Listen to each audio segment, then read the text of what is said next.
ಶಾಂತಿ. ಅನುಭವದ ಹೆಚ್ಚುಗಾರಿಕೆ. ಪ್ರತ್ಯಕ್ಷಾದಿ ಪ್ರಮಾಣಗಳೇ ಅಲ್ಲದೆ ನಮ್ಮ ತಿಳುವಳಿಕೆಗೆ ಅನುಭವವೆಂಬುದು ಬೇಕೆಂಬುದನ್ನು ನೆನಪಿನಲ್ಲಿಡುವುದು ಅವಸ್ಥಾತ್ರಯ ಮಾರ್ಗದ 3ನೇ ಹಕ್ಕು. ಈ ವಿಷಯವನ್ನು ಮೇಲಿನ ಚಿಲಿಕಿನಲ್ಲಿಯೇ ಸ್ವಲ್ಪ ಮಟ್ಟಿಗೆ ಬಿಡಿಸಿರುತ್ತೇವೆ. ಆದರೂ ಇದನ್ನು ಇನ್ನಷ್ಟು ವಿವರಿಸುವುದು ಅವಶ್ಯವಾಗಿರುತ್ತದೆ. ಏಕೆಂದರೆ ಇಂದ್ರಿಯಗಳ ಅನುಭವ, ಸುಖ ದುಃಖಾದಿಗಳ ಅನುಭವ ಎಂದು ಜನರು ರೂಢಿಯಲ್ಲಿ ಅನುಭವವೆಂಬ ಮಾತನ್ನು ಬೇರೆ ಅರ್ಥದಲ್ಲಿ ಉಪಯೋಗಿಸುತ್ತಿದ್ದಾರೆ. ಆದರೆ ಇಂದ್ರಿಯದಿಂದಾಗುವ ಅನುಭವವನ್ನು ಆಲೋಚನಾ ಎಂದು ಕರೆಯುವುದು ಶಾಸ್ತ್ರದಲ್ಲಿ ಕಂಡುಬರುತ್ತದೆ. ಮನಸ್ಸಿನಿಂದಾಗುವ ಶಬ್ದಾದಿಗಳ ಅನುಭವಕ್ಕೆ ಅಲ್ಲಿ ಪ್ರತ್ಯಯ ಎಂಬ ಬೇರೆ ಹೆಸರನ್ನಿಟ್ಟುಕೊಂಡಿದೆ. ಅದನ್ನೇ ನಾವು ಇಲ್ಲಿ ಸ್ವೀಕರಿಸುವುದು ಒಳ್ಳೆಯದು. ಪ್ರತ್ಯಯವೆಂದರೆ ವಿಷಯದ ಆಕಾರವನ್ನು ತಳೆದ ಅಂತಃಕರಣದಲ್ಲಿ ಆಗುವ ಮಾರ್ಪಾಡಿನಲ್ಲಿ ಹೊಳೆಯುವ ಒಂದು ಬಗೆಯ ಅರಿವು. ಸಂಶಯ, ನಿಶ್ಚಯ, ಸಂಭಾವನೆ, ವಿಪರೀತ ಭಾವನೆ ಮುಂತಾದವುಗಳೆಲ್ಲ ವಿಚಾರ ಮಾಡಿದ ವಿಷಯದ ಬಗ್ಗೆ ನಮಗೆ ಉಂಟಾಗುವ ಮಾನಸ ಪ್ರತ್ಯಯದ ಬೇರೆ ಬೇರೆಯ ರೂಪಗಳೇ.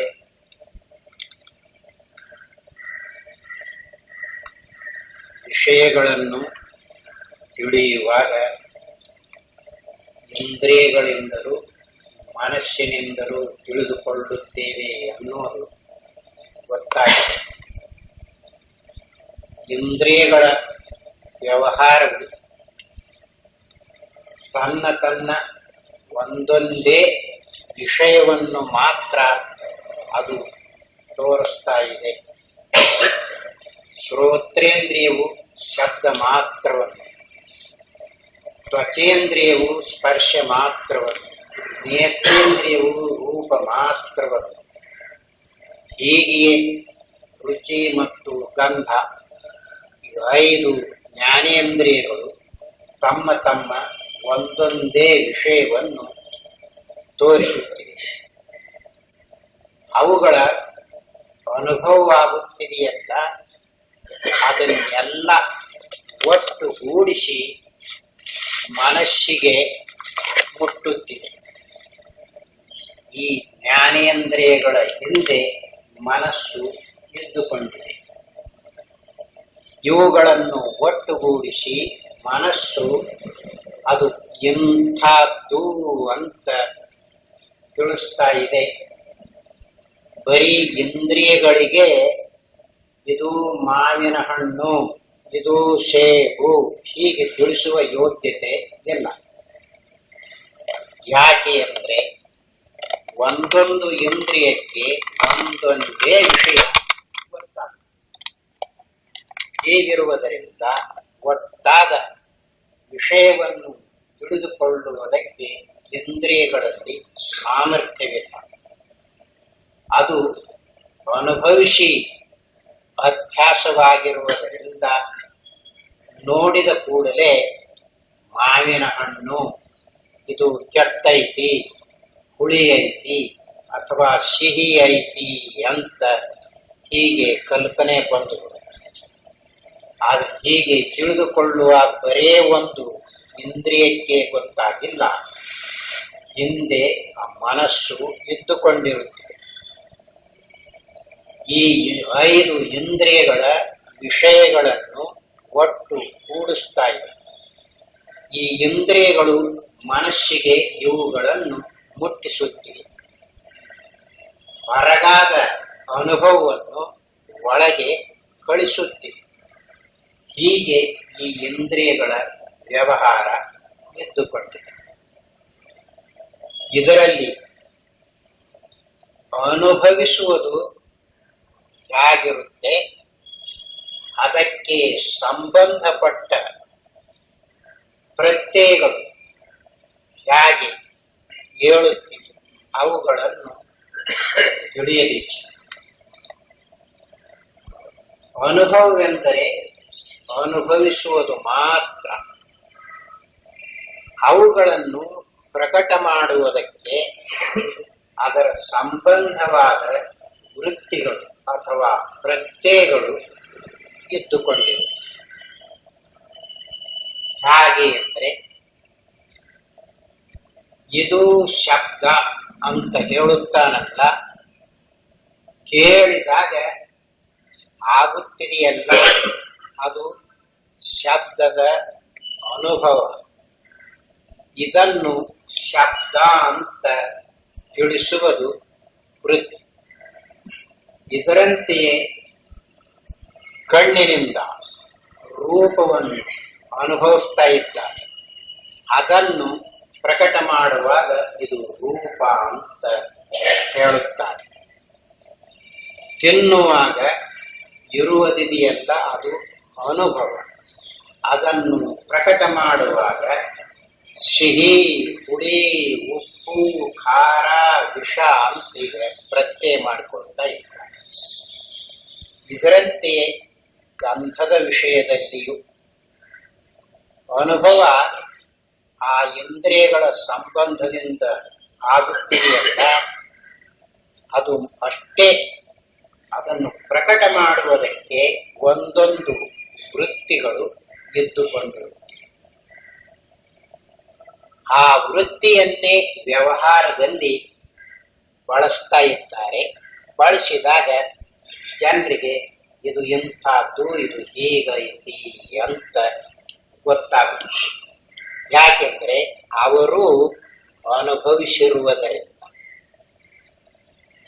ಅವರು ಅನುಭವಿಸಿಲ್ಲ, ಅದನ್ನು ನೀವು ವೃತ್ತಿಯಿಂದ ಅಥವಾ ಪ್ರತ್ಯಯದಿಂದ ಹೇಳಿದರೆ ಅವರಿಗೆ ಅದು ಗೊತ್ತಾಗುವುದಿಲ್ಲ. ಹಾಗೆ ಎಂದು ತಿನ್ನದೇ ಇರುವ ಪದಾರ್ಥವಾಗಲಿ ಅಥವಾ ಹಣ್ಣಾಗಲಿ ಅದನ್ನು ನಿಮ್ಮ ಎದುರಿನಲ್ಲಿ ತಂದು ಇಟ್ಟಾಗ ಇದು ಏನಪ್ಪ ನಮಗೆ ಗೊತ್ತಿಲ್ಲ. ಯಾಕೆ? ಅದನ್ನು ಅನುಭವಿಸಿಲ್ಲ. ಆದ್ದರಿಂದಲೇ ಅದು ಗೊತ್ತಾಗುವುದಿಲ್ಲ. ಅದನ್ನು ಹೆಚ್ಚಿ ತಿಂದಾಗ ಓಹೋ ಹೀಗಿದೆ ಅಂತ ಪ್ರತ್ಯಯ ಬರ್ತದೆ. ಮೊದಲು ಅನುಭವ, ನಂತರ ಪ್ರತ್ಯಯ. ಹೀಗಿದ್ದರೂ ಲೋಕದಲ್ಲಿ ಅನುಭವ ಪ್ರತ್ಯಯ ಎರಡೂ ಕಲಬೆರಕೆ ಮಾಡಿ ವ್ಯವಹಾರ ಮಾಡುವುದು ಬಂದಿದೆ. ಮೊನ್ನೆ ಸ್ವಲ್ಪ ಹೇಳಿದೆ, ಮೆಣಸಿನಕಾಯಿ ಕಡದಾಗ ಹೇಗಿರ್ತೈತಿ, ಅದಕ್ಕೇನೆ ಖಾರ, ಅದು ಖಾರದ ಅನುಭವ. ಮೆಣಸಿನಕಾಯಿ ಅಂತ ಹೇಳುತ್ತಾರಲ್ಲ, ಅದು ಅದರ ಪ್ರತ್ಯಯ.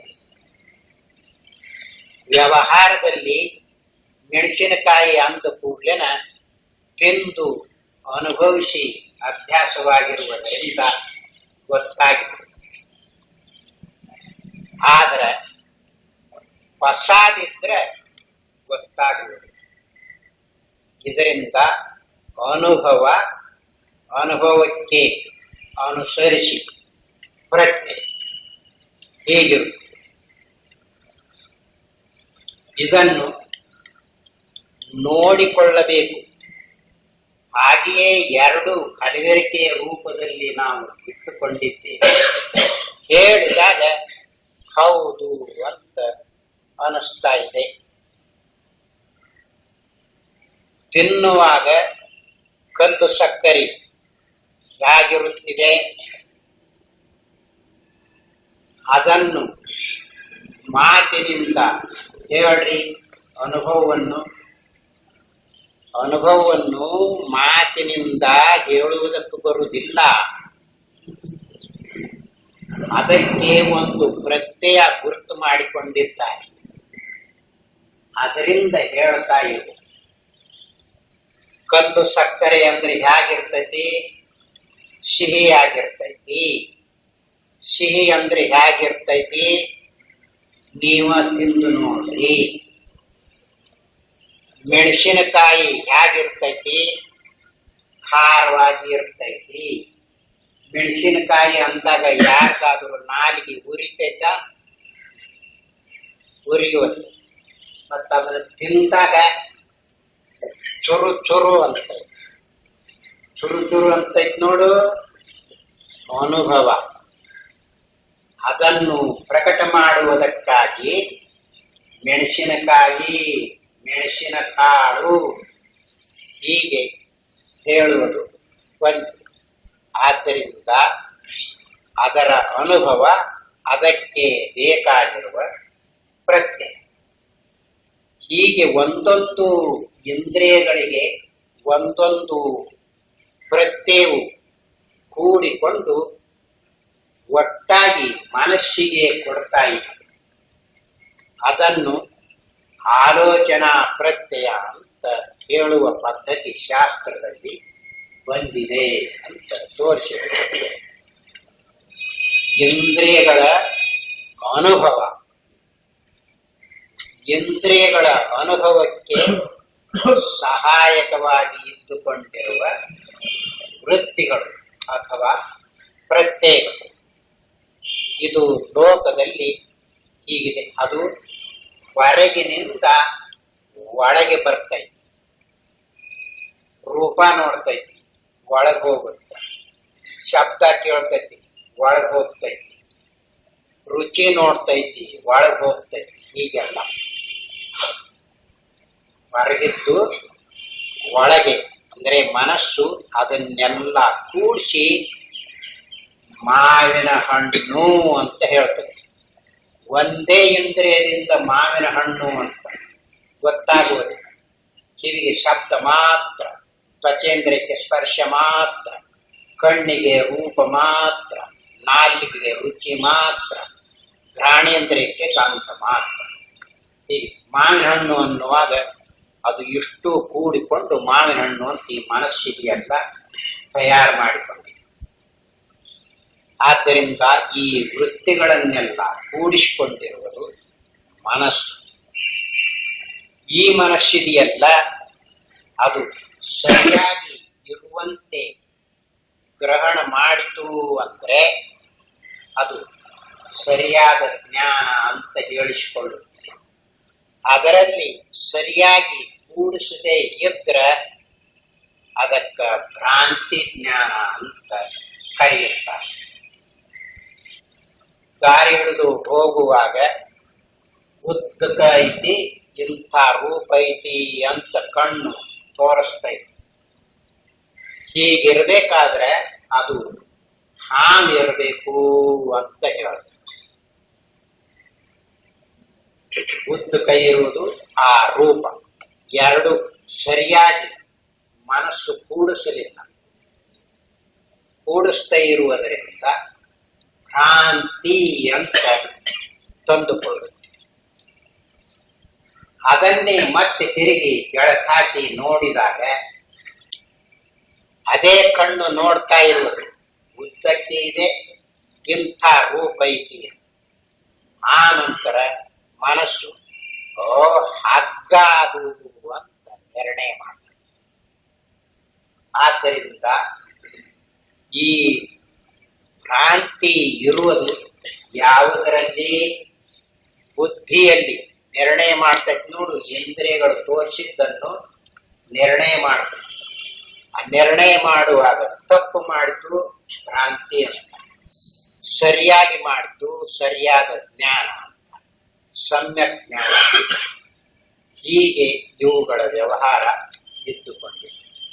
ಹೀಗೆ ಇಂದ್ರಿಯಗಳ ಅನುಭವ ಈ ಪ್ರತ್ಯಯಗಳಾಗುತ್ತಿವೆಯಲ್ಲ ಅಂತಃಕರಣದಲ್ಲಿ ಆಗುತ್ತೆ. ಅಂತಃಕರಣದಲ್ಲಿ ಆಗುವಾಗ ಇದು ಹೇಗಿರುತ್ತಿದೆ ಅಂದ್ರೆ, ಯಾವ ವಿಷಯ ಯಾವ ಆಕಾರದಲ್ಲಿ ಇರುತ್ತದೆಯೋ ಆ ಆಕಾರದ ಪ್ರತ್ಯಯ ಆ ಅಂತಃಕರಣದಲ್ಲಿ ತಯಾರಾಗುತ್ತದೆ.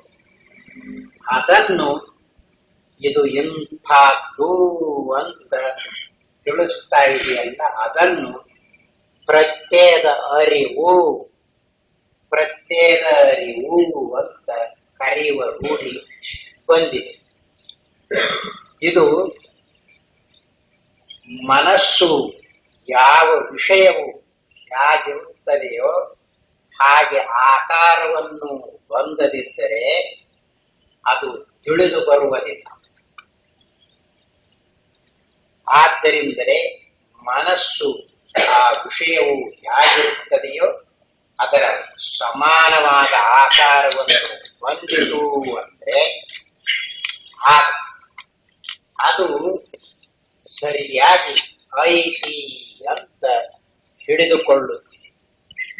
ಮತ್ತದು ಸರಿಯಾಗಿ ಇಲ್ಲದಿದ್ದರೆ ತಪ್ಪು ಅಂತ ಬರ್ತಾ ಇದೆ.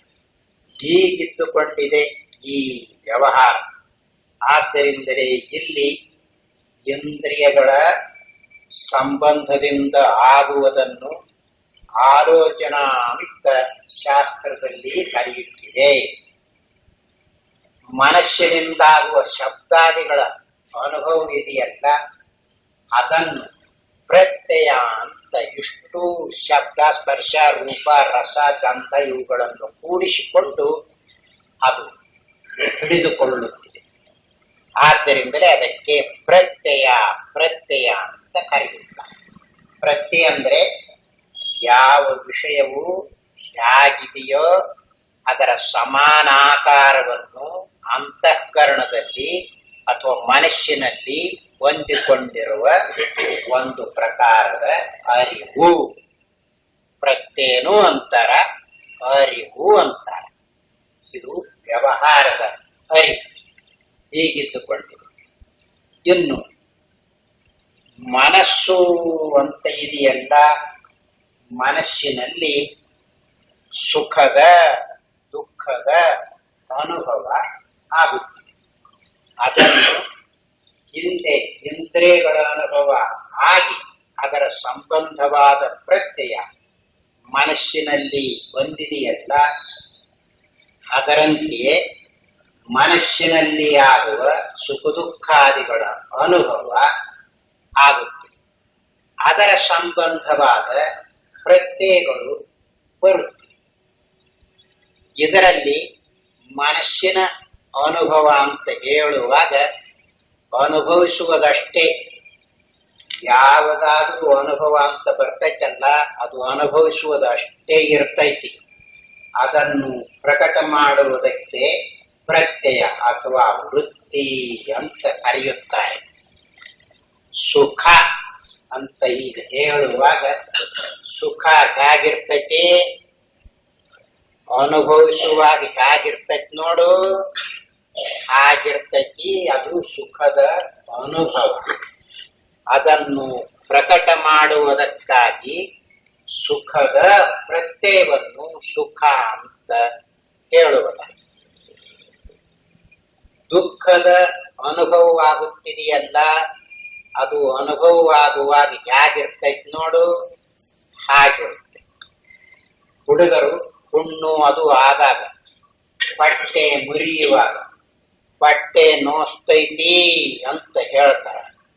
ಬಟ್ಟೆ ನೋಸ್ತೈತಿ ಅಂದ್ರೆ ಎಲ್ಲಿ ನೋಸ್ತೈತಲ್ಲ, ಸುಮ್ಮನೆ ಐತಿ ಅಂತ ತಾಯಿ ಅಂದ್ರೆ ಹೊಂದುತ್ತಿದೆ. ನೋವು ಒಳಗಿರುತ್ತಿದೆ. ಹುಡುಗನು ಅನುಭವ ಮಾಡ್ತಾ ಇದ್ದಾನೆ. ಹುಣ್ಣಾಗಿದೆಯಲ್ಲ, ಉರಿತಾ ಇದೆ, ಚೊಟ ಹೊಡಿತಾ ಇದೆ, ಹಿಂಗ್ ಹೊಡಿತೈತಿ ಅಂತ ಹೇಳ್ತಾನೆ. ಅದು ಅನುಭವ. ಅದನ್ನು ಪ್ರಕಟ ಮಾಡುವುದಕ್ಕಾಗಿ ದುಃಖ ಅಂತ ಪ್ರತ್ಯಯ. ಸುಖದ ಅನುಭವ ಸುಖದ ಪ್ರತ್ಯಯ, ದುಃಖದ ಅನುಭವ ದುಃಖದ ಪ್ರತ್ಯಯ. ಹೀಗೆ ವ್ಯವಹಾರ ಇಟ್ಟುಕೊಂಡಿದೆ.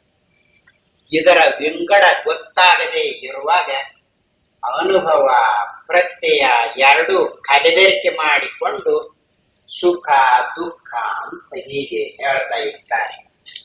ಅದು ಈಗ ಯಾಕೆ ಇದನ್ನು ಬಿಡಿಸಬೇಕಾಗಿದೆ ಅಂದ್ರೆ, ಮುಂದೆ ತತ್ವವನ್ನು ತಿಳಿಯುವ ಪ್ರಸಂಗದಲ್ಲಿ ಪ್ರತ್ಯಯಗಳೇ ಬೇರೆ, ಅನುಭವವೇ ಬೇರೆ, ಹೀಗೆ ಇದ್ದುಕೊಂಡಿವೆ. ಆದ್ದರಿಂದಲೇ ಇದನ್ನು ಇಲ್ಲಿ ವಿಂಗಡಿಸಿ ತೋರಿಸಿದರೆ ಮುಮುಕ್ಷುಗಳಿಗೆ, ಜಿಜ್ಞಾಸುಗಳಿಗೆ ಯಾವ ಕಲಬೆರಕೆಯೂ ಆಗದೆ ಅನುಭವ ಎಂದರೆ ಹೇಗಿರ್ತೈತಿ, ಪ್ರತ್ಯಯ ಅಂದರೆ ಹೇಗಿರ್ತೈತಿ ಅಂತ ವಿಂಗಡಿಸಿಕೊಂಡು ತಿಳಿಯುತ್ತಾ ಇದ್ದಾರೆ. ಈಗ ಪ್ರತ್ಯಯ ಅನುಭವ ವಿಂಗಡಿಸಿಕೊಂಡಿಲ್ಲ, ಎರಡೂ ಕಲಬೆರಕೆಯ ರೂಪದಲ್ಲಿಯೇ ನೋಡ್ತಾ ಇದ್ದಾರೆ, ತಿಳ್ಕೊಂಡಿದ್ದಾರೆ. ಆದ್ದರಿಂದಲೇ ಮುಂದೆ ತತ್ವದ ಪ್ರಸಂಗದಲ್ಲಿ ಅವರಿಗೆ ಅಡ್ಡಿಯ ಈ ಮನಸ್ಸಿನ ಅನುಭವ ಅಂತ ಹೇಳುವಾಗ ಇನ್ನೂ ಕೆಲವು ಅನುಭವಗಳು ಇದರಲ್ಲಿ ಅಡಕವಾಗಿವೆ. ರೋಗದ ಅನುಭವ, ರೋಗ ಬಂದಿರ್ತೈತಿ ನೋಡು, ಅಂತ ನೆರಳ್ತಾ ಇದ್ದಾನಲ್ಲ, ಅದರ ಅನುಭವ ಆಗುತ್ತಲ್ಲ, ರೋಗದ ಅನುಭವ ಐತಿ. ಭೋಗದ ಅನುಭವ, ಮನಸ್ಸಿನಲ್ಲಿ ಭೋಗ ವಿಷಯಗಳನ್ನು ಅನುಭವಿಸ್ತಾನಲ್ಲ, ಭೋಗದ ಅನುಭವ ಆಯ್ತು. ಈ ಮನಸ್ಸಿನಿಂದ ದಿವ್ಯಾನುಭವ ಆಗ್ತಾ ಇದೆ, ಭವ್ಯಾನುಭವ ಆಗ್ತಾ ಇದೆ, ಯೋಗಾನುಭವ ಆಗ್ತಾ ಇದೆ. ಹೀಗೆ ಮನಸ್ಸಿನಲ್ಲಿ ಈ ಅನುಭವಗಳೆಲ್ಲ ಎತ್ತುಕೊಂಡಿವೆ. ಲೋಕಾಂತರದ ಅನುಭವ ಇದೆಯಲ್ಲ, ಅವು ದಿವ್ಯಾನುಭವ, ದೊಡ್ಡ ಇದ್ದರೆ ಭವ್ಯಾನುಭವ, ಯೋಗದಿಂದ ಆಗತಕ್ಕಂಥದ್ದು ಯೋಗಾನುಭವ, ರೋಗದಿಂದ ಆಗುವುದು ರೋಗಾನುಭವ. ಹೀಗೆಲ್ಲ ಮನಸ್ಸಿನಲ್ಲಿ ಇವೆಲ್ಲ ಅಡಕವಾದ ಬ್ರಹ್ಮ ಲೋಕದ ಪರ್ಯಂತ ಇದ್ದುಕೊಂಡಿರುವ ಅನುಭವ ಆಗುತ್ತಿದೆಯಲ್ಲ, ಅದು ಎಲ್ಲ ಮನಸ್ಸಿಗೆ ಸಂಬಂಧಪಟ್ಟದ್ದಾಗಿದೆ. ಯಾಕೆ ಅಂದ್ರೆ ಪ್ರಮಾತೃವು ಇದ್ದುಕೊಂಡು ಈ ಮನಸ್ಸನ್ನು ಉಪಯೋಗಿಸಿ ಅವುಗಳ ಅನುಭವವನ್ನು ಮಾಡಿಕೊಳ್ಳಬೇಕಾಗುತ್ತದೆ. ಪರಲೋಕದಲ್ಲಿ ಅಥವಾ ಬ್ರಹ್ಮಲೋಕದಲ್ಲಿ ಇಂಥ ಸುಖ ಐತಿ ಅಂತ ಇಲ್ಲಿ ಕರ್ಮವನ್ನು ಉಪಾಸನೆಯನ್ನು ಮಾಡಿ ಅವುಗಳನ್ನು ಅನುಭವಿಸಬೇಕು ಅನ್ನುವುದಕ್ಕಾಗಿ ಅಲ್ಲವೇ ಇವುಗಳನ್ನು ಮಾಡಿರು. ಅದು ಮುಂದೆ ಅವನು ಅದರ ಫಲ ಬಂದಾಗ ಸ್ವಲ್ಪ ಎತ್ತಿತ್ತ ಬರ್ರಿ, ಇಲ್ಲಿ ಬೇಕಾದಷ್ಟು ಜಾಗ ಐತಿ ಒಳಗ, ಈ ಕಡೆಗೆ ಸರ್ಕೊಳ್ಳಿ.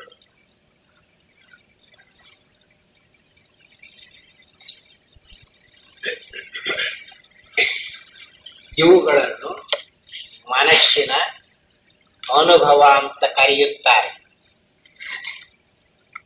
ಅನುಭವವಾಗುವಾಗಿರ್ತಕ್ಕಲ್ಲ, ಅದು ಅನುಭವ. ಅವುಗಳನ್ನು ಪ್ರಕಟ ಮಾಡುವಾಗಿರುತ್ತಿದೆಯಲ್ಲ, ಪ್ರತ್ಯಯ. ಪ್ರತ್ಯಯಕ್ಕೂ ಅನುಭವಕ್ಕೂ ಎರಡು ಒಂದೇ ಅಲ್ಲ, ಸರಿಯಾಗಿ ತಿಳ್ಕೊಂಡಿರಬೇಕು. ಇಲ್ಲದ ಇದ್ರೆ ಪ್ರತ್ಯಯವನ್ನೇ ಪದಾರ್ಥ ಅಂತ ತಿಳಿದುಕೊಳ್ಳುವುದು. ಹೀಗೆ ಬಂತು ಅಂದ್ರೆ ವ್ಯವಹಾರದಲ್ಲಿ ಏನೋ ಹೆಚ್ಚು ಕಡಿಮೆಯಾಗಿರುವಂತ. ಈಗ ಪರಮಾರ್ಥ ತತ್ವವನ್ನು ನಮ್ಮ ಆತ್ಮರೂಪವಾದ ಪರಮಾತ್ಮನನ್ನು, ಬ್ರಹ್ಮವನ್ನು ತಿಳ್ಕೋಬೇಕಾಗಿದೆ. ತಿಳಿಯಬೇಕಾದ್ರೆ ನಮಗೆ ತಿಳಿದೈತಿ ಅನ್ನುವ ಮಾತೈತಿ ನೋಡು, ಇದು ಪ್ರತ್ಯಯ ರೂಪವಾಗಿರ್ತೈತಿ. ಅದು ಹೇಗಿರ್ತೈತಿ ನೋಡು, ಅದನ್ನು ಅನುಭವಿಸುವುದು ಆ ರೂಪವಾಗಿರ್ತೈತಿ.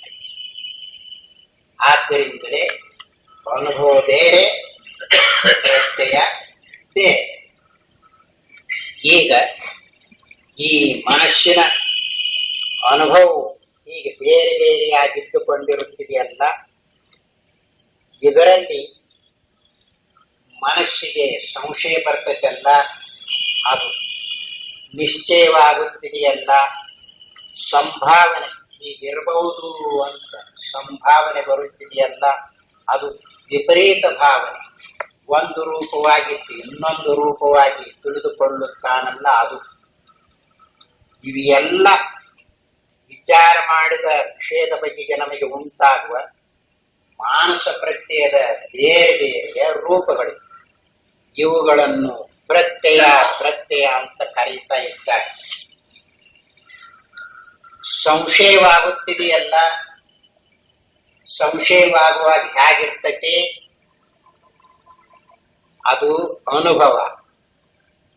ಅದು ಪ್ರಕಟವಾದಾಗ ನನಗೆ ಸಂಶಯ ಬಂದೈತಿ ಅಂತ ಹೇಳ್ತಾನಲ್ಲ, ಅದು ಪ್ರತ್ಯಯ. ನಿಶ್ಚಯವಾಗುತ್ತಿದೆಯಲ್ಲ, ನಿಶ್ಚಯವಾದಾಗ ಒಳಗೆ ಹೇಗಿರ್ತೈತಿ? ಅದನ್ನು ಪ್ರಕಟ ಮಾಡುವಾಗ ಇರ್ತೈತಲ್ಲ, ಅದು ಪ್ರತ್ಯಯ. ಹೀಗೆಯೇ ಎಲ್ಲವನ್ನು ತಿಳಿಯಲಿದೆ. ಇನ್ನು ಮನಸ್ಸಿನಲ್ಲಿಯೇ ವೇದನೆಗಳು ಅಂತ ಆಗುತ್ತಿದೆ. ಅವುಗಳನ್ನು ಇಲ್ಲಿ ತೋರಿಸ್ತಾ ಇದ್ದಾರೆ. ಸುಖ, ದುಃಖ, ಭಯ ಮುಂತಾದ ಮನೋಭಾವನೆಗಳಿಗೆ ವೇದನೆ ಎಂಬ ಮತ್ತೊಂದು ಹೆಸರನ್ನು ಇಟ್ಟುಕೊಳ್ಳಬಹುದು. ಈ ಗ್ರಂಥದಲ್ಲಿ ನಾವು ಇಲ್ಲಿ ಕೊಟ್ಟಿರುವ ಪಾರಿಭಾಷಿಕ ಶಬ್ದಗಳನ್ನು ಈ ವಿಶೇಷಾರ್ಥದಲ್ಲಿಯೇ ಉಪಯೋಗಿಸುವೆವು. ಪಾರಿಭಾಷಿಕ ಅಂತಂದ್ರೆ ಇದಕ್ಕೆ ಇದೇ ಅರ್ಥ ಮಾಡಬೇಕು, ಬೇರೆ ಅರ್ಥ ಮಾಡಬಾರದು ಅನ್ನುವುದಕ್ಕಾಗಿ ಹೇಳಿದ ಮಾತಿಗೆ ಪಾರಿಭಾಷಿಕ ಅಂತ ಹೆಸರು. ಈಗ ಋಷಿಗಳು ಅಂತ ಬಂದಿರ್ತೈತಿ. ಋಷಿಗಳು ಅಂತ ಬಂದಾಗ ಸಪ್ತ ಋಷಿಗಳು ಅಂತ ಹೆಸರು ಬಂದವಲ್ಲ, ಅತ್ರಿ, ಪುಲಸ್ತ್ಯ, ಪುಲಹ, ಕ್ರತು, ವಸಿಷ್ಠ ಅಂತ. ಅದನ್ನು ಹೇಳುವುದಕ್ಕೆ ಹೋದ್ರೆ ಇಲ್ಲಿ ಪಾರಿಭಾಷಿಕದಲ್ಲಿ ಋಷಿ ಅಂದ್ರೆ 7 ಅಂತ ಅರ್ಥ. ಇದು ಪಾರಿಭಾಷಿಕ ಶಬ್ದ. ಋಷಿ ಅಂದ್ರೆ ಋಷಿಗಳು ಅಂತ ಹೆಸರು ಹೇಳಕ್ ಹೋಗ್ತೀವಲ್ಲ, ಅವರಲ್ಲ. ಮತ್ತೇನಂದ್ರೆ 7 ಅಂತ ಅರ್ಥ. ಚಂದ್ರ ಅಂತ ಹೇಳಿದಾಗ ಆಕಾಶದಲ್ಲಿ ಕಾಣ್ತಾನಲ್ಲ ಚಂದ್ರ, ಅದಲ್ಲ, 1 ಅಂತ ಅರ್ಥ. ಇವಕ್ಕೆ ಪಾರಿಭಾಷಿಕ ಅಂತ. ಪಾಂಡವರು ಅಂತ ಹೇಳಿದಾಗ ಧರ್ಮ, ಭೀಮ, ಅದಲ್ಲ, 5 ಅಂತ ಅರ್ಥ. ಹೀಗೆ ಅದರಂತೆ ಇಲ್ಲಿ ಪಾರಿಭಾಷಿಕ ಅಂತ ಹೇಳುವಾಗ ಇದಕ್ಕೆ ಇದೇ ಅರ್ಥವೇ ಹೊರತು ಬೇರೆ ಅರ್ಥ ಮಾಡಬಾರದು ಅಂತ ತಿಳಿಸುವುದಕ್ಕಾಗಿ ಇಲ್ಲಿ ತೋರಿಸಿದೆ. ಭಯ, ಭಯ ಬಂದಾಗ ಹೇಗಿರ್ತೈತಿ? ಅದು ಅನುಭವ. ಆ ನಂತರ ಬಹಳ ಭಯ ಬಂದಿತ್ತು ಅಂತ ಹೇಳ್ತಾನಲ್ಲ, ಅದು ಪ್ರತ್ಯಯ. ಪ್ರತ್ಯಯ ಮಾಡಿಕೊಳ್ಳುವಾಗ ಭಯವು ಇದೆಯೇ? ಹೋಗ್ಬಿಟ್ಟೆ. ಇದರಂತೆ ಅವಾಗ ನಾನು ಬಹಳ ದುಃಖ ಅನುಭವಿಸೇನಿ ಅಂತ ಹೇಳ್ತಾನೆ. ಅನುಭವ ಆಗುವಾಗ ಅದು ದುಃಖ. ಈಗ ಹೇಳ್ತಾನಲ್ಲ ಬಹಳ ದುಃಖ ಅನುಭವಿಸೇನಿ ಅಂತ, ಆ ದುಃಖ ಇಲ್ಲ, ಇದು ಪ್ರತ್ಯಯ. ನಾನು ಹಿಂದೆ ಬಹಳ ಸುಖವಾಗಿದ್ದೆ ಅಂತ ಹೇಳ್ತಾನಲ್ಲ, ಅದು ಅನುಭವ. ಈಗ ಆ ಸುಖ ನನಗಿಲ್ಲ ಅಂತ ಹೇಳ್ತಾನಲ್ಲ, ಇದು ಪ್ರತ್ಯಯ. ಈ ಪ್ರತ್ಯಯ ಅನುಭವ ಬೇರೆ ಬೇರೆ ತಿಳ್ಕೊಂಡಿರಬೇಕು. ಈಗ ಅದನ್ನು ಸ್ಪಷ್ಟಪಡಿಸುವುದಕ್ಕಾಗಿ ಒಂದು ದೃಷ್ಟಾಂತವನ್ನು ಕೊಟ್ಟು ಹೇಳ್ತಾ ಇದ್ದಾರೆ. ಒಬ್ಬ ಮನುಷ್ಯನು ಸಿಟ್ಟಾಗಿರುವಾಗ ಅವನಿಗೆ ಕ್ರೋಧವೆಂಬ ವೇದನೆಯಾಗಿರುತ್ತದೆ. ಅವನಿಗೆ ಸಿಟ್ಟು ಇಳಿದ ಮೇಲೆ ಆ ಸಿಟ್ಟಿನ ವಿಷಯದಲ್ಲಿ ಅವನು ಮಾಡಿಕೊಳ್ಳುವ ಅರಿವನ್ನು ಸಿಟ್ಟಿನ ಪ್ರತ್ಯಯವೆಂದು ಕರೆಯಬೇಕು. ವೇದನೆಯು ಯಾವ ಅರ್ಥದಲ್ಲಿ ಅದೇ ಅರ್ಥದಲ್ಲಿ ಸಿಟ್ಟಿನ ಪ್ರತ್ಯಯವು ಅನುಭವವೆನಿಸಲಾರದೆಂಬುದು ಸ್ಪಷ್ಟವೇ ಆಗಿರುತ್ತದೆ. ಒಬ್ಬ ಮನುಷ್ಯನಿಗೆ ಸಿಟ್ಟು ಬಂದಿದೆ. ಸಿಟ್ಟು ಬಂದಾಗ ಹೇಗಿರ್ತೈತಿ? ಕಣ್ಣು ಕೆಂಪಾಗಿರ್ತವು, ರಕ್ತ ಬಿಸಿಯಾಗಿರ್ತೈತಿ, ಕಂಠ ಬಿಗಿದಿರ್ತೈತಿ, ವೀರಾವೇಶ ಇದ್ದುಕೊಂಡಿರ್ತೈತಿ, ಏನ್ ಮಾಡ್ತೀನಿ ಅನ್ನುವ ಕಲ್ಪನೆ ತಪ್ಪಿರ್ತೈತಿ. ಇವನ್ನೆಲ್ಲ ಅದನ್ನು ತೋರಿಸೋದಕ್ಕೆ ಅದು ಬಂದಾಗಿರ್ತೈತಿ ನೋಡು, ಅದು ಸಿಟ್ಟು, ಅದಕ್ಕೆ ಅನುಭವ ಅಂತ. ನೀವು ಆಗ ಕೈ ಬಿಟ್ಟಿದ್ರ ಹಾಕಿ ಬಿಡ್ತೈತಿ ಎರಡು ಪಡ್ತ ಅಂತ ಹೇಳ್ತಾನೆ. ಈಗ ಆ ಸಿಟ್ಟು ಐತ, ಈಗ ಕೈ ಬಿಟ್ಟಿದ್ರ ಎರಡು ಹೊಡೆತ ಹಾಕಿದ್ದೆ ಆಗ ಅಂತ ಹೇಳ್ತಾನೆ. ಈಗೇನಿಲ್ಲ. ಆದ್ದರಿಂದ ಇದು ಸಿಟ್ಟಿನ ಪ್ರತ್ಯಯ.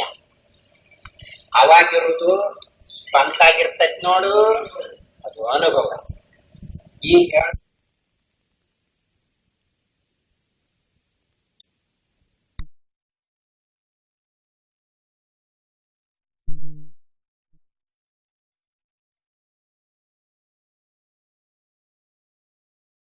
ಸುಖ ಅನುಭವಿಸ್ತೇ ಅಂತ ಹೇಳುವಾಗ ಸುಖ ಆಯ್ತಾ? ಎಲ್ಲ. ದುಃಖ ಅನುಭವಿಸ್ತೇ ಅಂತ ಹೇಳುವಾಗ ಪ್ರತಿ ಆ ದುಃಖ ಆಯ್ತಾ? ಎಲ್ಲ. ಆದ್ದರಿಂದಲೇ ಇವುಗಳನ್ನೆಲ್ಲ ಒಳಗೆ ವಿಂಗಡಿಸಿ ತಿಳಿದುಕೊಂಡಿರಬೇಕು. ಪ್ರತ್ಯಯ ಅನುಭವ ರೂಪವಲ್ಲ. ಅನುಭವವು ಅನುಭವಿಸುವಾಗಿರ್ತೈತಿ. ಅದನ್ನು ಪ್ರಕಟ ಮಾಡುವುದಕ್ಕಾಗಿ ಪ್ರತ್ಯಯ ಬಂದಿರುತ್ತೆ. ಇಷ್ಟು ಗೊತ್ತಾಯ್ತಲ್ಲ. ಇದನ್ನೆಲ್ಲ ಯಾಕೆ ಹೇಳಿದ್ರು ಅಂದ್ರೆ, ಈಗ ಅವಸ್ಥೆಗಳ ಅನುಭವ ಹೇಳಬೇಕಾಗಿದೆ, ಆ ಅನುಭವವನ್ನು ನೋಡಿಕೊಳ್ಳಬೇಕಾಗಿದೆ. ಅದಕ್ಕಾಗಿಯೇ ಇಷ್ಟನ್ನು ಹೇಳಿದೆ.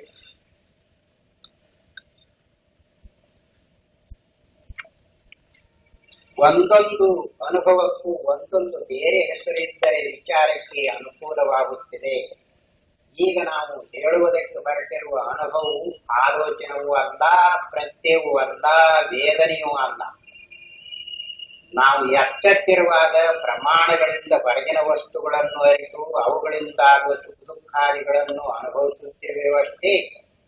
ಪ್ರಮಾಣದಿಂದಾಗುವ ಅನುಭವ, ಸುಖ ದುಃಖಾದಿ ವೇದನೆಗಳ ಅನುಭವ, ಇವೆರಡರಿಂದಲೂ ಕೂಡಿರುವ ಒಟ್ಟು ಎಚ್ಚರವನ್ನು ನಾವು ಹೇಗೆ ಅನುಭವಿಸುತ್ತೇವೆ? ನಾವೀಗ ಎಚ್ಚರವಾಗಿದ್ದೇವೆ ಎಂಬ ತಿಳುವಳಿಕೆಯನ್ನು ನಮಗೆ ಪ್ರತ್ಯಯದ ಮೂಲಕವಾಗಿಯೇ ಉಂಟಾಗುತ್ತದೆ. ಆದರೆ ಈ ಪ್ರತ್ಯಯಕ್ಕೆ ಕಾರಣವಾಗಿರುವ ಅನುಭವ ಹೇಗಾಗುತ್ತಿದೆ? ಈಗ ಇದು ಬೇಕಾಗಿದೆ ಪ್ರತಿಯೊಬ್ಬರಿಗೂ. ಈಗ ಎಚ್ಚರವಾಗಿದ್ದೇನೆ ಅಂತ ಹೇಳುತ್ತಾರೆ. ಎಚ್ಚರವಾಗಿದ್ದೇನೆ ಅಂತ ಹೇಳುವಾಗ ಇದು ಪ್ರತ್ಯಯದ ಮೂಲಕವಾಗಿ ಹೇಳ್ತಾ ಇದೆ. ಪ್ರತ್ಯಯ ಆಗ್ಬೇಕಾದ್ರೆ ಅದಕ್ಕೆ ಮೊದಲು ಅನುಭವ ಆಗಿರಬೇಕು ಅಂತ ಹೇಳಿದೆ. ಅನುಭವ ಆಗದನ ಪ್ರತ್ಯಯ ಬರುವುದಿಲ್ಲ. ಈಗ ಯಾವುದೋ ಒಂದು ಹೊಸ ಪದಾರ್ಥವನ್ನು ತಂದಿದ್ದಾರೆ, ನೀವು ಅದನ್ನು ತಿಂದಿಲ್ಲ, ಹೇಗಿದೆ ಅಂತ ಕೇಳಿದ್ರೆ ಏನ್ ಹೇಳ್ತೀರಿ? ನಮಗ್ ಗೊತ್ತಿಲ್ಲ ಅಂತ ಹೇಳ್ತೀರಿ. ಅಂದ್ರೆ ಅದರ ಪ್ರತ್ಯಯ ಬರುವುದಿಲ್ಲ. ಅನುಭವ ಆದ ನಂತರ ಅದರ ಪ್ರತ್ಯಯ ಬರುತ್ತೆ. ಈಗ ಒಬ್ಬರು ಕೈ ಸುಟ್ಟುಕೊಂಡಿಲ್ಲ, ಬಾಳ್ ಚುರುಚುರು ಅಂತೈತಿ ಅಂತ ಹೇಳಿದ್ರೆ, ಏನ್ ಚುರುಚುರು ಅಂತೈತಿ ಅಂತ ಹೇಳ್ತೀಯಲ್ಲ, ಏನು ಇರ್ತೈತಿ ಅಂತ ಕೇಳುವವನು ಅವನು ಇವನಿಗೆ ತೋರಿಸ್ಬೇಕು ಅಂತ ತಿಳ್ಕೊಂಡು ಬೆಂಕಿ ತಗೊಂಡು ಬಂದು ಅಕ್ಕ ಮಾರ್ಯಾಗಿಟ್ಲ, ಕೈ ಮ್ಯಾಗಿಟ್ಲ, ಕೈ ಮ್ಯಾಗಿಟ್ಟು ಅಂದ. ಹಾಗೈತಿ ನೋಡಿ. ಈಗ ಹಾಗಿರ್ತೈತಿ. ಕೈ ಮ್ಯಾಗಿಟ್ಟಾಗ ಹೇಗಿತ್ತು ಅಂತ ಅಂದಲ್ಲ, ಅದು ಅನುಭವ. ಏನೋ ಚುರುಕ್ಕಂತ ಸುಟ್ಟಿತಪ್ಪ, ಚುರುಕ್ಕಂತ ಸುಟ್ಟು ಅಂತ ಹೇಳ್ತಾನಲ್ಲ, ಅದು ಪ್ರತ್ಯಯ. ಚುರುಕ್ಕನ್ನುವಾಗ ಅನುಭವ ಇರ್ತೈತಲ್ಲ, ಅದು ಬೇರೆ. ಈಗ ಚುರುಕ್ಕಂತ ಅಂತು ಅಂತ ಹೇಳ್ತಾನಲ್ಲ, ಈ ಪ್ರತ್ಯಯ, ಇದು ಬೇರೆ. ಬಳಸುವುದಕ್ಕಾಗಿ ಇದನ್ನು ಉಪಯೋಗಿಸಿಕೊಳ್ಳಿ. ವ್ಯವಹಾರದಲ್ಲಿ ಯಾಕೆ ಪ್ರತ್ಯಯಗಳನ್ನು ತಂದಿದ್ದಾರೆ ಅಂದ್ರೆ ಅದು ಸ್ವಾಭಾವಿಕ ರೂಪದಿಂದಲೇ ಬಂದು ಬಿಟ್ಟಿದೆ. ಚಲಾವಣೆ ನಾಣ್ಯಗಳು ಇದ್ದಂತೆ ಈ ಪ್ರತ್ಯಯಗಳು. ಈಗ ವ್ಯವಹಾರ ಮಾಡುವುದಕ್ಕೆ ಚಲಾವಣೆ ನಾಣ್ಯಗಳೇ ಬೇಕು. ಪದಾರ್ಥಗಳನ್ನು ಎಲ್ಲಾ ಕಡೆಯಲ್ಲಿ ವ್ಯವಹಾರ ಮಾಡುವುದಕ್ಕೆ ಬರುವುದಿಲ್ಲ. ರೈಲಿಗೆ ಹೋಗಬೇಕಾಗಿದೆ, ಹುಬ್ಬಳ್ಳಿಗೆ ಹೋಗಬೇಕು, ಕೊಡಪ 60 ರೂಪಾಯಿ ಅಂತ ಕೇಳಿದಾಗ ಮೆಣಸಿನ್ಕಾಯಿ ತಂದೇರಿ ತಗೊಳ್ರಿ ಅಂದ್ರೆ ದುಡ್ಡು ಕೊಡ, ಮೆಣಸಿನ್ಕಾಯಿ ತಗೊಂಡು ಏನ್ ಮಾಡಿದೆ? ಇನ್ನೊಬ್ಬನು ವಾಟ್ರಮ ಒಳಕಲ್ ತಗೊಂಡು ಬಂದ, ಒಳಕಲ್ ತಗೊಳ್ರಿ. ಇನ್ನೊಬ್ಬ ಜ್ವಾಳ ಮಾರುವ ಜ್ವಾಳ ತಂದ, ಗೋಧಿ ಮಾರುವ ಗೋಧಿ ತಂದ. ಹಾಗಾಯ್ತು ಅಂದ್ರೆ ಒಂದು 3-4 ಮಂದಿಗೆ ಟಿಕೆಟ್ ಅಳತಿ ಮಾಡಿ ಟಿಕೆಟ್ ಕೊಡೋದ್ರೊಳಗ ಗಾಡಿ ಹೋಗ್ಬಿಡ್ತದೆ. ಉಳಿದವರೆಲ್ಲ ಅಲ್ಲೇ ಇರ್ತಾರೆ. ಚಲಾವಣೆ ನಾಣ್ಯಗಳಿದ್ರೆ ಸಲೀಸಾಗಿ ಹೋಗಕ್ ಬರ್ತದೆ. ಅದರಂತೆ ಇಲ್ಲಿ ವ್ಯವಹಾರವನ್ನು ಮಾಡುವಾಗ ಚಲಾವಣೆಯ ನಾಣ್ಯದಂತೆ ಪ್ರತ್ಯಯಗಳು ಇದ್ದುಕೊಂಡಿವೆ.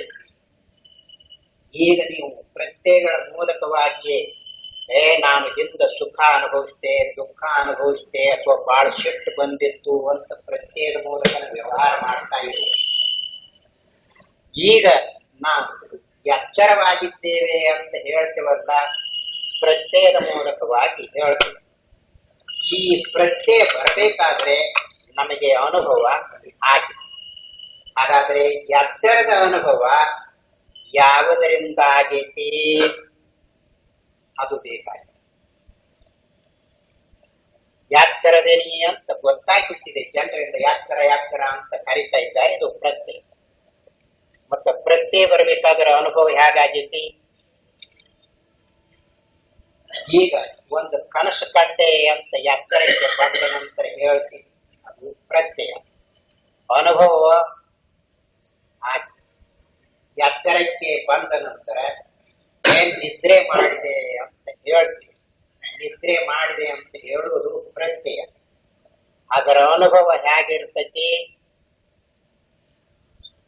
ಸ್ಪಷ್ಟವಾಗಿ ಗೊತ್ತಾಗುವುದಕ್ಕೆ ನಿದ್ರೆ ಮಾಡಿದೆ ಅಂತ ಹೇಳ್ತಿರಲ್ಲ, ನಿದ್ರೆ ಅಂತ ಹೇಳ್ತಿರಲ್ಲ, ಇದು ಪ್ರತ್ಯಯ.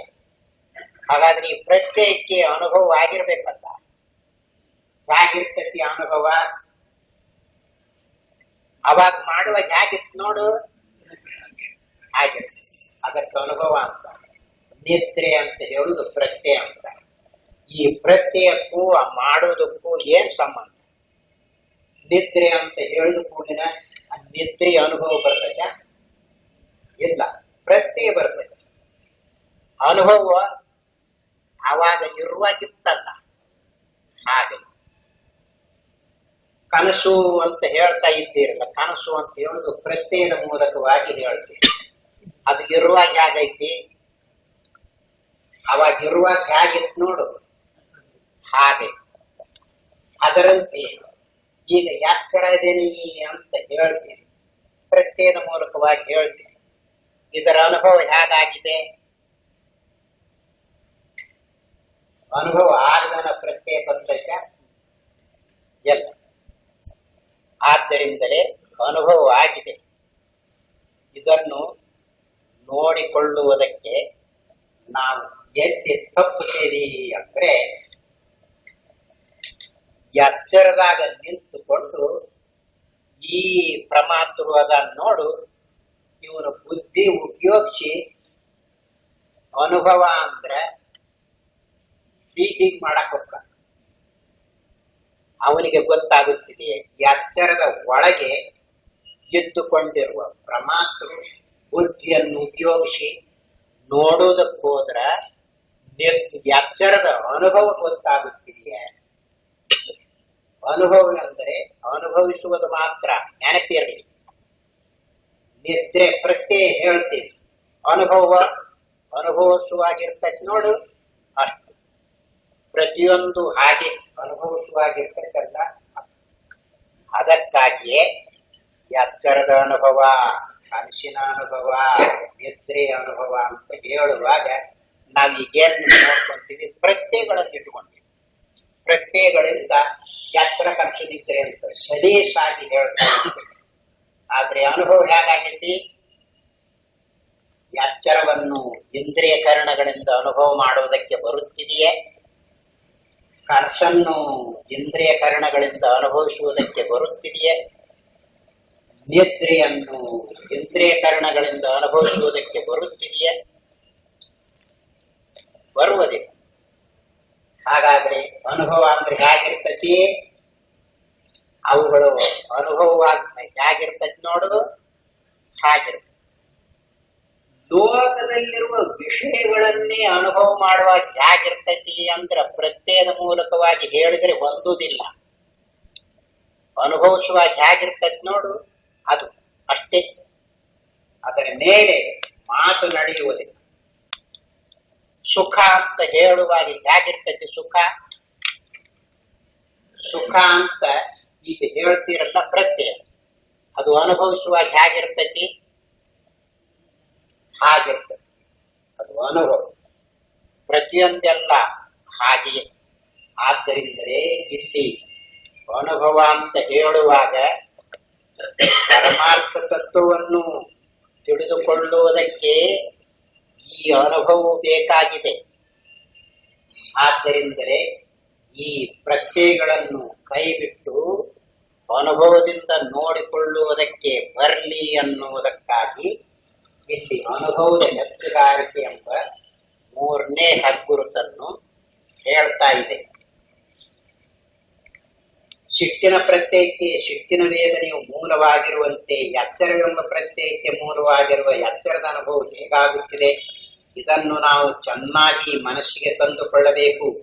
ಎಚ್ಚರವನ್ನು ನಾವು ಯಾವ ಸಾಧನದಿಂದ ಅರಿಯುತ್ತೇವೆ ಎಂದು ವಿಮರ್ಶೆ ಮಾಡಿದರೆ ವಿಷಯಗಳನ್ನು ಇಂದ್ರಿಯಗಳಿಂದಲೂ ಸುಖ ದುಃಖಾದಿಗಳನ್ನು ಮನಸ್ಸಿನಿಂದಲೂ ಅರಿಯುವಂತೆ ಎಚ್ಚರದ ಅನುಭವಕ್ಕೆ ನಮಗೆ ಮತ್ತೆ ಯಾವ ಸಾಧನವೂ ಇಲ್ಲವೆಂದು ಕಂಡುಬರುತ್ತದೆ. ಎಚ್ಚರದ ಅನುಭವವಾಗುವಾಗ ಯಾವ ಸಾಧನವನ್ನಿಟ್ಟುಕೊಂಡು ಅನುಭವಿಸಿದ್ದೀರಿ? ಇಂದ್ರಿಯಗಳ ಅನುಭವ ಅನ್ನುವಾಗ ಇಂದ್ರಿಯಗಳನ್ನಿಟ್ಟುಕೊಂಡು ವಿಷಯಗಳನ್ನು ಅನುಭವಿಸಿದ್ದೀರಿ. ಸುಖ ದುಃಖಾದಿಗಳು ಅಂತ ಹೇಳುವಾಗ ಮನಸ್ಸನ್ನಿಟ್ಟುಕೊಂಡು ಅನುಭವಿಸಿದ್ದೀರಿ. ಈಗ ಎಚ್ಚರದ ಅನುಭವ ಅಂತ ಹೇಳುವಾಗ ಯಾವ ಇಂದ್ರಿಯ ಕರಣಾದಿಗಳನ್ನು ಇಟ್ಟುಕೊಂಡು ಅನುಭವಿಸಿರಿ?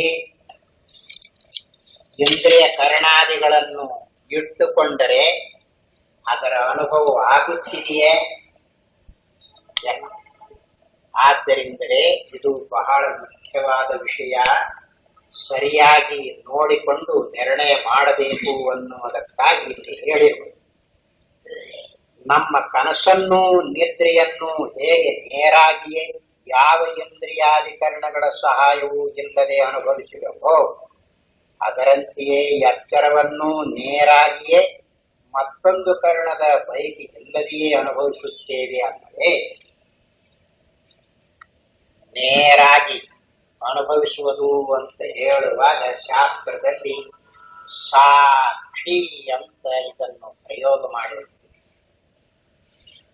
ಜನರು ಗೊತ್ತಾಗದೆ ಇರುವಾಗ ಏನು ಕಲ್ಪನೆ ಮಾಡಿಕೊಂಡು ಹಿಂದೆ ಬೀಳ್ತಾ ಇದ್ದಾರೆ ಅಂದ್ರೆ, ನಾನು ಈ ಕದ ಅರಿತೇನಿ ಅಂದ ಬಳಿಕ ಅರುವಾದ್ನಲ್ಲ, ಈ ಮನುಷ್ಯನನ್ನು ಅರಿತೇನಿ ಅಂದ ಬಳಿಕ ಅರುವಾದ್ನಲ್ಲ, ಹೀಗೆ ಹೇಳ್ತಾ ಇದ್ದಾನೆ. ಅವನು ಅರಿವಾಗಲಿಲ್ಲ. ಅದಕ್ಕೆ ಇರುವ ಪ್ರತ್ಯಯವಾದ ಕದದ ಆಕಾರದ ಅಂತಃಕರಣದ ಪ್ರತ್ಯಯ, ಕದದ ಮನುಷ್ಯ ಅಂತಃಕರಣದ ಪ್ರತ್ಯಯದ ಅರಿವು, ಆನೆ ಆಕಾರದ ಅಂತಃಕರಣದ ಪ್ರತ್ಯಯದ ಅರಿವು, ಇವು ಇಂದ್ರಿಯಗಳ ಮನಸ್ಸಿನ ಪ್ರತ್ಯಯಗಳು. ಇಲ್ಲಿ ಅವಸ್ಥೆಗಳನ್ನು ಅನುಭವ ಮಾಡುವಾಗ ಇಂದ್ರಿಯ ಕರ್ಣಾದಿಗಳನ್ನು ಉಪಯೋಗಿಸಿ ಅನುಭವ ಮಾಡುವುದಕ್ಕೆ ಬರುತ್ತಿದೆಯೇ? ಅದಕ್ಕನ ಗೊತ್ತಾಗಲಿ ಅನ್ನುವುದಕ್ಕಾಗಿ ಕನಸು ನಿದ್ರೆ ಅನುಭವದಲ್ಲಿ ಐತಲ್ಲ, ಅವಾಗ ಯಾವ ಇಂದ್ರಿಯ ಕರ್ಣಾದಿಗಳನ್ನು ಉಪಯೋಗಿಸದೆ ಅನುಭವಿಸಿದ್ದಾನೆ ಅನ್ನುವುದಕ್ಕಾಗಿ ಅದನ್ನು ಹೇಳಿರುವುದು. ನಿದ್ರೆಯನ್ನು ಅನುಭವಿಸಬೇಕಾದರೆ ಯಾವ ಇಂದ್ರಿಯ ಕರ್ಣಾದಿಗಳನ್ನು ಇಟ್ಟುಕೊಂಡಿದ್ದೀರಿ? ಯಾವ ಇಂದ್ರಿಯಗಳನ್ನು ಉಪಯೋಗಿಸಕ್ ಬರುವುದಿಲ್ಲ, ಮನೋಬುದ್ಧಿಗಳನ್ನು ಬರುವುದಿಲ್ಲ. ಹಾಗಾದರೆ ನಿದ್ರೆಯ ಅನುಭವ ಆಗಿದ್ರೆ ಇಲ್ವೋ? ಆಗಿ ಅದನ್ನು ಹೇಗೆ ನೇರಾಗಿ ಅನ್ನುವಾಗ ಯಾವ ಸಹಾಯವನ್ನು ತಕ್ಕೊಳ್ಳದೆ ಅನುಭವಿಸುವ, ಯಾವ ಸಹಾಯವೂ ಬೇಕಾಗಿಲ್ಲ. ನಿದ್ರೆಯ ಅನುಭವ ಯಾವ ಸಹಾಯದಿಂದ ಅನುಭವಿಸಿದ್ದೀರಿ? ಇಂದ್ರಿಯಗಳಿಂದ, ಮನೋಬುದ್ಧಿಗಳಿಂದ ಅನುಭವಿಸಿದ್ದೀರಾ? ಅದನ್ನು ಹೇಗೆ ನೇರಾಗಿ ಅನುಭವಿಸಿದ್ದೇವೆಯೋ ಅದರಂತೆಯೇ ಎಚ್ಚರವನ್ನು ಸಹಿತ ಯಾವ ಇಂದ್ರಿಯ ಕರ್ಣಾದಿಗಳನ್ನು ಉಪಯೋಗಿಸದೆ ನೇರಾಗಿ ಅನುಭವಿಸ್ತಾ ಇದ್ದೇವೆ. ಇಂದ್ರಿಯ ಕರ್ಣಾದಿಗಳನ್ನು ಉಪಯೋಗಿಸಿದ್ದು ಅದಕ್ಕೆ ಒಳಗಿರುವ ವಿಷಯಗಳನ್ನು ತಿಳಿಯುವಾಗ ಉಪಯೋಗಿಸಿರುವುದು. 5 ಜ್ಞಾನೇಂದ್ರಿಯಗಳನ್ನು, ಮನೋಬುದ್ಧಿ, ಚಿತ್ತ, ಅಹಂಕಾರವನ್ನು, ಒಳಗಿರುವ ವಿಷಯಗಳನ್ನು ಅಂದರೆ ಎಚ್ಚರದ ಅವಸ್ಥೆಯ ಒಳಗೆ ತೋರಿಕೊಳ್ಳುವ ವಿಷಯಾದಿಗಳನ್ನು ತಿಳಿಯುವಾಗ ಉಪಯೋಗಿಸಿಕೊಂಡಿರುವುದು. ಆದರೆ ಇಡೀ ಎಚ್ಚರವನ್ನು ಅನುಭವ ಮಾಡುವಾಗ ಇಂದ್ರಿಯ ಕರ್ಣಾದಿಗಳನ್ನು ಉಪಯೋಗಿಸುತ್ತಾನೆಯೇ? ಹಾಗಾದರೆ ಹೇಗೆ ಅನುಭವವಾಗಿದೆ? ಅದನ್ನು ನೇರಾಗಿ ಅಂತ ಕರೀತಾ ಇದ್ದಾರೆ. ನೇರಾಗಿ ಅಂದ್ರೆ ಯಾವ ಸಹಾಯವನ್ನು ತೆಗೆದುಕೊಳ್ಳದೆ ಅನುಭವ ಮಾಡುವುದು. ಇದು ಲೋಕದಲ್ಲಿ ಗೊತ್ತಾಗಿಲ್ಲ. ಲೋಕದಲ್ಲಿ ಏನ್ ಮಾಡ್ತಾ ಇದ್ದಾರೆ ಅಂದ್ರೆ ಯಾವುದಾದರೂ ವಿಷಯಗಳನ್ನು ಅರಿಯಬೇಕಾದ್ರೆ ಏನಾದರೂ ಒಂದು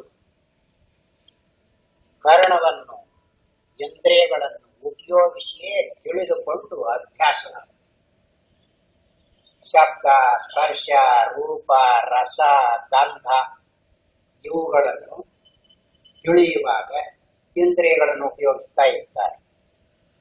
ಮನಸ್ಸಿನಿಂದ ಉಪಯೋಗಿಸ್ತಾ ಇದ್ದಾರೆ. ಪ್ರತ್ಯಯಗಳನ್ನು ಉಪಯೋಗಿಸಿ ಸುಖ, ದುಃಖ ಅಂತ ಹೀಗೆ ತಿಳ್ಕೊಳ್ತಾ ಇದ್ದಾರೆ. ಈ ಪ್ರಮಾತೃ ಇದ್ದಾನಂತ ಇಂದ್ರಿಯಗಳನ್ನು, ಮನಸ್ಸನ್ನು ಉಪಯೋಗಿಸಿ ಹೀಗೆ ತಿಳಿದು ಅಭ್ಯಾಸವಾಗಿರುವುದರಿಂದ ಅವನಿಗೆ ನೇರಾಗಿ ನೋಡ್ಬೇಕು ಅಂದ್ರೆ ನೇರಾಗಿ ಹಾಕಿ ನೋಡುವುದು ಅಂತ ಅದನ್ನೇ ಇಲ್ಲಿ 3ನೇ ಅನುಭವ ಅಂತ ಕರೆದಿರುವುದು. ನೇರಾದ ಅನುಭವ ಅಂತ ಕರೆದಿರುವುದು. ಸಾಕ್ಷಿ ಅನುಭವ ಅಂತ ಕರೆದಿರುವುದು. ಯಾರಿಗೆ ಇಂದ್ರಿಯ ಕರ್ಣಾದಿಗಳನ್ನು ಉಪಯೋಗಿಸದೆ ನೋಡಿಕೊಳ್ಳುವುದಕ್ಕೆ ಬರುತ್ತಿದೆಯೋ ಅವರಿಗೆ ಮಾತ್ರ ನೇರಾದ ಅನುಭವ ಅಂದ್ರೆ ಹೇಗಿರ್ತೈತಿ ಅಂತ ಗೊತ್ತಾಗ. ಹಾಗಿಲ್ಲದೆ ಇದ್ರೆ ಇವನಿಗೆ ನೇರಾದ ಅನುಭವ ಅನ್ನುವ ಮಾತಿನ ಅರ್ಥವೇ ಹೊಳೆಯುವುದಿಲ್ಲ. ಏನ್ ಮಾಡ್ತಾ ಇದ್ದಾನೆ ಅಂದ್ರೆ ಪ್ರತ್ಯಯಗಳ ಅಭ್ಯಾಸ ಬಂದಿದೆಯಲ್ಲ, ಪ್ರತ್ಯಯಗಳಿಂದ ಈಗ ಯಾಕಿರದೇನಲ್ಲ ಅವಾಗ ಕನಸು ಕಣ್ಣಲ್ಲ, ಆಗ ನಿದ್ರಿ ಮಾಡಿದ್ನಲ್ಲ ಅಂತ ಈ ಪ್ರತ್ಯಯಗಳನ್ನು ಇಟ್ಟುಕೊಂಡು ಬಳಸ್ತಾ ಇದ್ದಾರೆ. ಈ ಪ್ರಸಂಗದಲ್ಲಿ ಇದನ್ನು ಉಪಯೋಗಿಸುವುದಕ್ಕೆ ಸಾಧನವನ್ನು ಯಾರು ಮಾಡಿಲ್ಲವೋ ಅವರಿಗೆ ನೋಡಿಕೊಳ್ಳುವುದಕ್ಕೆ ಬರುವುದಿಲ್ಲ.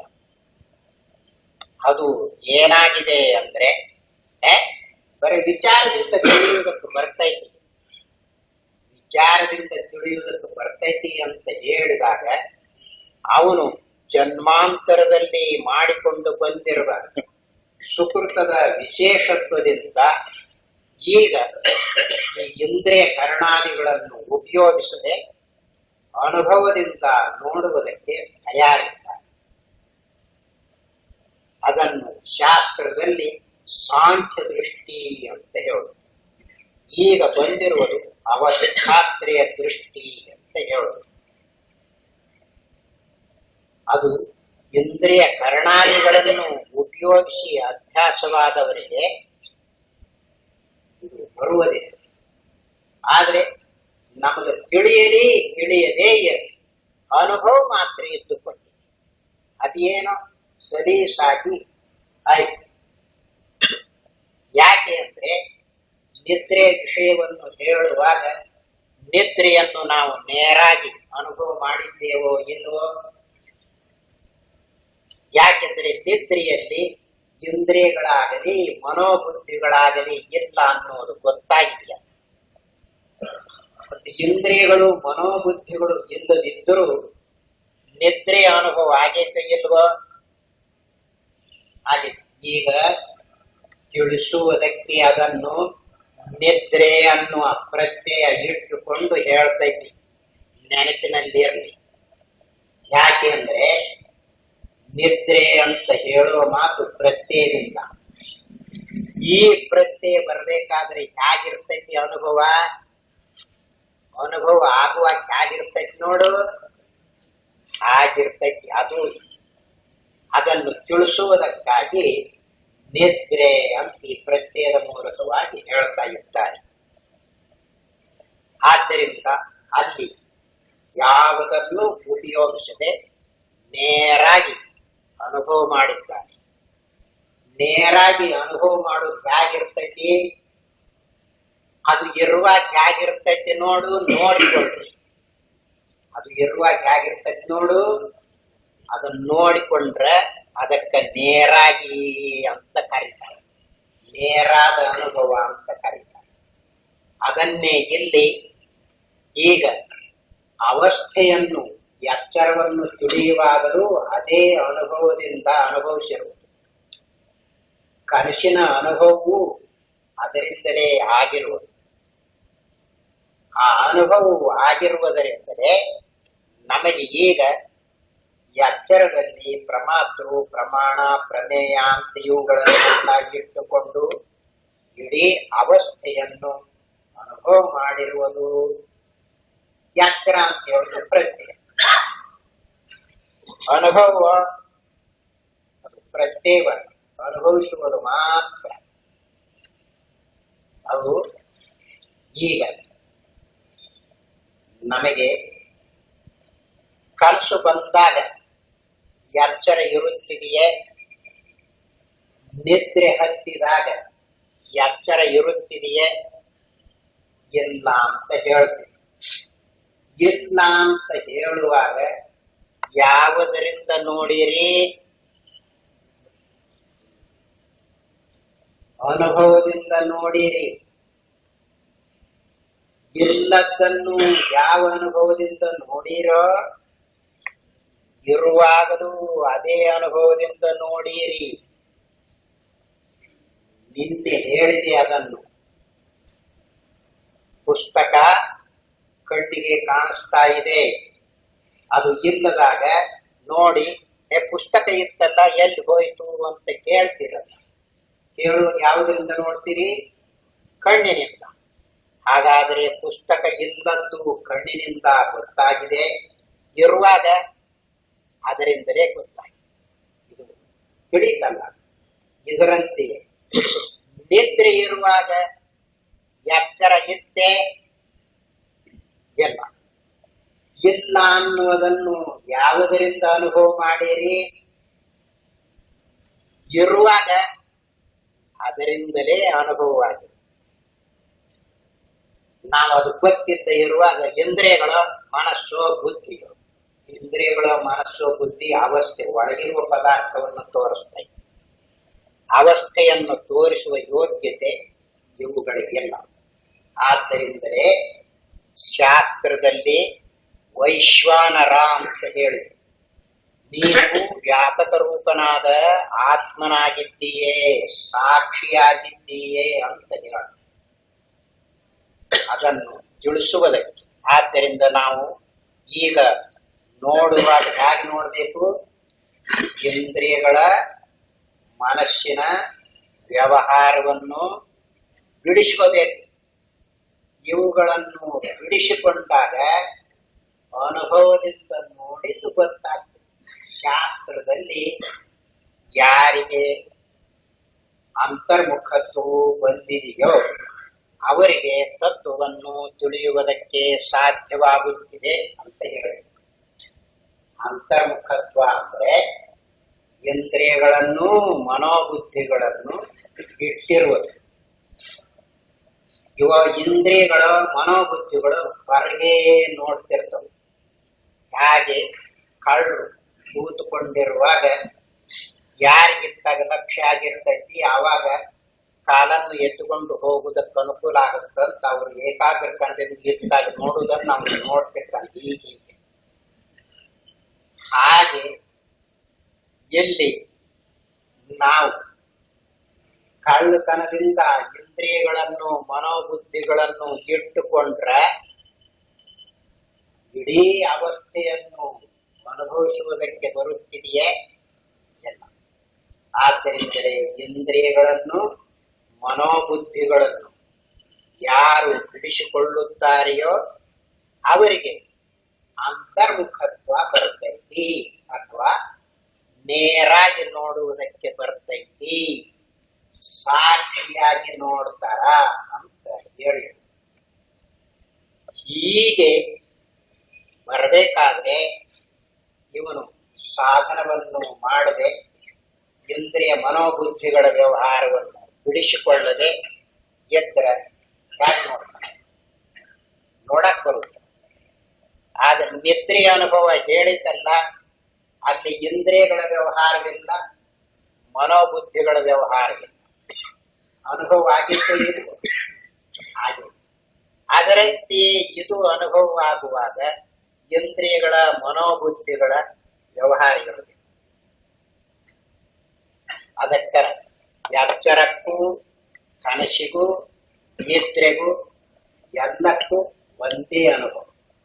ಇದು ಬಹಳ ಮುಖ್ಯವಾಗಿರುವುದರಿಂದ ಇದನ್ನು ಸರಿಯಾಗಿ ನೋಡಿಕೊಳ್ಳಬೇಕು ಅಂತ ಹೇಳಿ, ಎಚ್ಚರವನ್ನು ನೇರಾಗಿ ಮತ್ತೊಂದು ಕರ್ಣದ ಬೈಗಿ ಇಲ್ಲದೆ ಅನುಭವಿಸುತ್ತೇವೆ ಅಲ್ಲವೇ, ಇದು ಬಹು ಮುಖ್ಯವಾದ ವಿಷಯ. ಏಕೆಂದರೆ ದರ್ಶನಗಳಲ್ಲಿ ಪ್ರಮಾಣಗಳಿಗೆ ಹೆಚ್ಚಿನ ಸ್ಥಾನವನ್ನು ಕೊಟ್ಟಿರುತ್ತಿದೆ.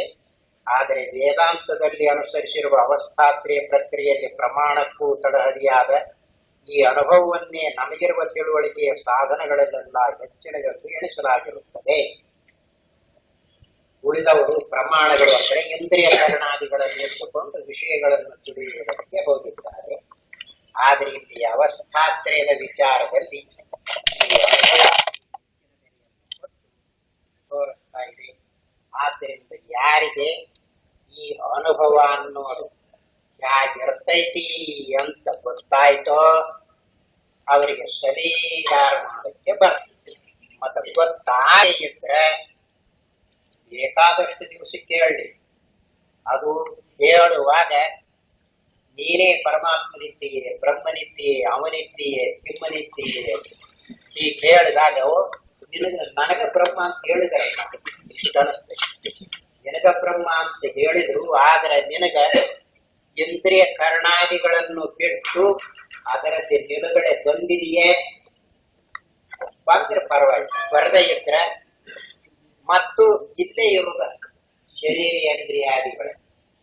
ಆದ್ದರಿಂದಲೇ ಇದನ್ನು ಸರಿಯಾಗಿ ನೋಡಿಕೊಳ್ಳಲಿ, ಇದು ಬಹಳ ಮುಖ್ಯವಾದ ವಿಷಯ ಅಂತ ಹೇಳಿ. ಆದ್ದರಿಂದ ಪ್ರಮಾಣಕ್ಕೂ ತಳಹದಿಯಾಗಿರುವ ಈ ಅನುಭವಕ್ಕೆ ಹೆಚ್ಚಿನ ಬೆಲೆಯನ್ನು ಕೊಟ್ಟು ಇಲ್ಲಿ ತೋರಿಸಿ ಇದನ್ನೇ ಅನುಭವದ ಕತ್ತುಗಾರಿಕೆ ಅಂತ ಹೇಳಿರು. ಮೂರನೇ ಹೆಸರು ನಾರಾಯಣ.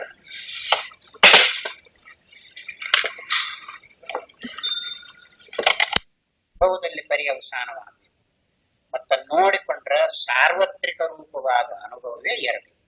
ಹಾಗಾದ್ರೆ ಇರುವಂತೆ ತತ್ವವನ್ನು ತಿಳ್ಕೊಳ್ಳುವುದಕ್ಕೆ ಸಾಧ್ಯವಾಗುತ್ತಿದೆ ಅಂತ ಈ ಅನುಭವವನ್ನು ಇಲ್ಲಿ ತೋರಿಸಿದ್ದಾರೆ. ಓಂ ನಾರಾಯಣ.